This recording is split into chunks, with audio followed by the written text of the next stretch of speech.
Oke teman-teman, mungkin kalian pernah mendapat referensi tentang VPS Forex ya, server utama, dan mungkin masih mencari-cari informasi tambahan tentang itu ya.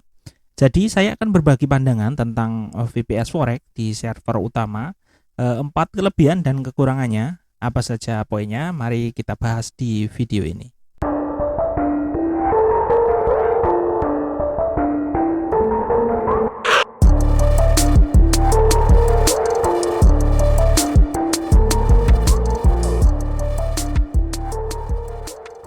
Oke, jadi untuk 4 kelebihan VPS Forex di server utama, yang pertama yaitu murah. Ya, murah ini tentu adalah poin yang paling menarik ya teman-teman ya. Karena server utama ini menawarkan VPS Forex mulai dari 49.000 per bulan ya. Catatan itu untuk 1 bulan teman-teman ya. Kalau kita mau ambil 3 bulan sekaligus itu malah lebih murah lagi. Cuman 119 ribuan atau jatuhnya itu sekitar 39.000 per bulan ya. Kalau misalnya mau setahun gitu ya, kita cukup confident dengan penggunaannya gitu.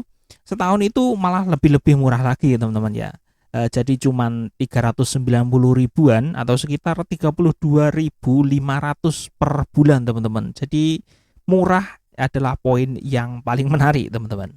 Kemudian untuk yang kedua, ya, untuk kelebihannya adalah pilihan Windows-nya yang bervariasi teman-teman.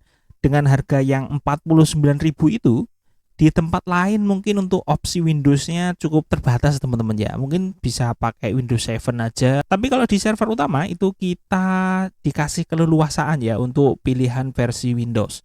Ada dari Windows 7, Windows 10, 11, ada juga Windows Server 2012, 2016, 2019, dan 2022.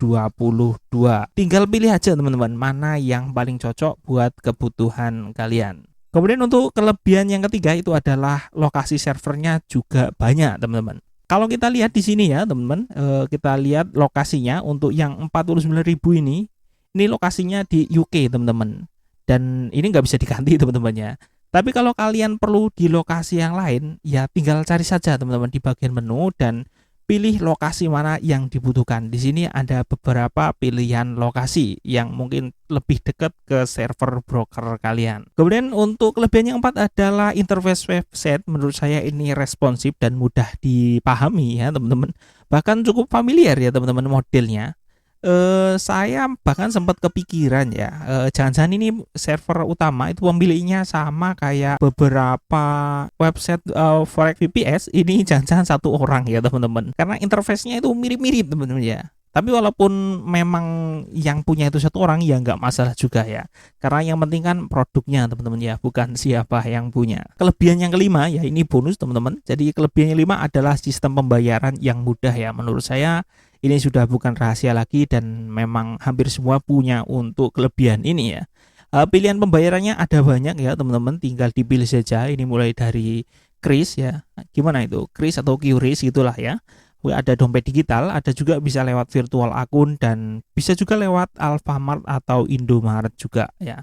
Itu silakan pilih saja mana yang biasanya paling nyaman buat teman-teman semua. Kemudian 4 kekurangan VPS Forex di server utama teman-teman.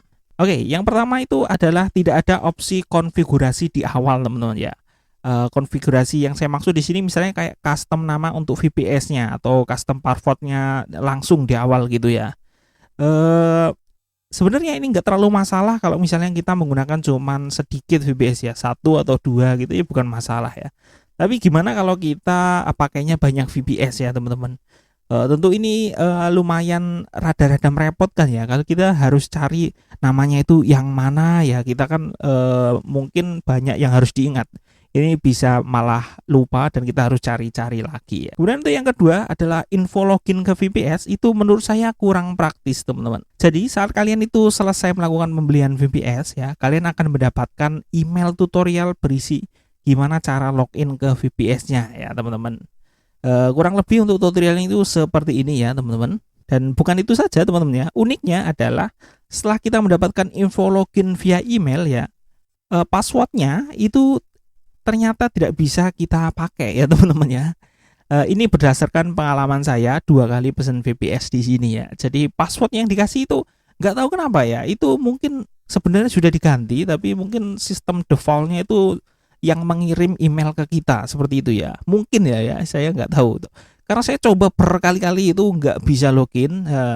Yang apa namanya ya? Mungkin saja ini memang kebetulan cuma terjadi di saya ya teman-teman ya. Tapi kebetulan ini juga menurut saya malah juga bikin kurang oke ya. Ya akhirnya kita harus menghubungi CS untuk persoalan ini dan menurut saya sih ini harusnya bisa diotomatisasi ya seperti di website sebelah. Jadi kita nggak ribet lah gitu ya. Harus kita sudah dapat info akun login ya, info login, tapi kita masih harus kontak ke customer service lagi.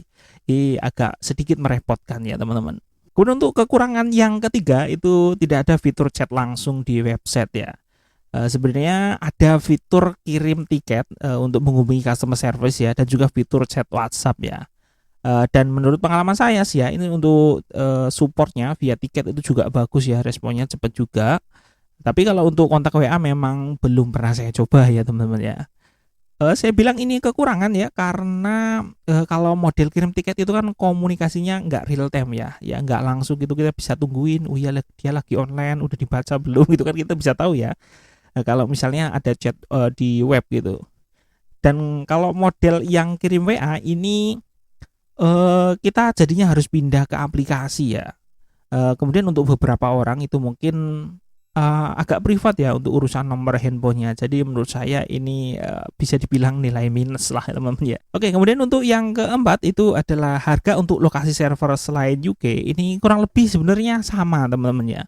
Kalau untuk UK ini kan kayaknya memang belum ada pesaing sih sejauh ini ya menurut saya ya, karena itu murah banget ya, apalagi yang sampai setahun itu harganya cuman 32.500-an ya sebulan, itu sangat murah sekali. Tapi kalau untuk lokasi lain kayak Amerika misalnya, ini memang ada paket yang harganya 57.000 ya.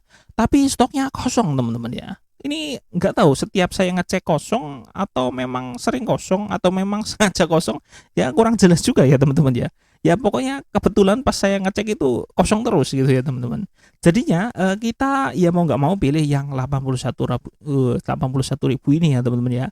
Kalau harga segitu kayaknya banyak ya di tempat lain pesaing-pesaingnya yang juga menarik ya teman-teman.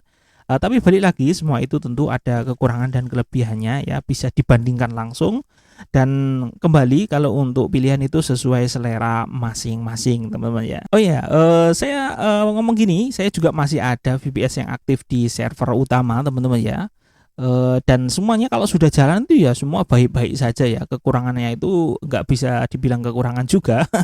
Dan kelebihannya itu ya begitu-begitu saja gitu ya. Jadi yang penting server sudah jalan ya semuanya aman ya teman-teman ya. Oke, cukup sekian dulu untuk video kali ini. Semoga bisa dipahami ya dan bermanfaat.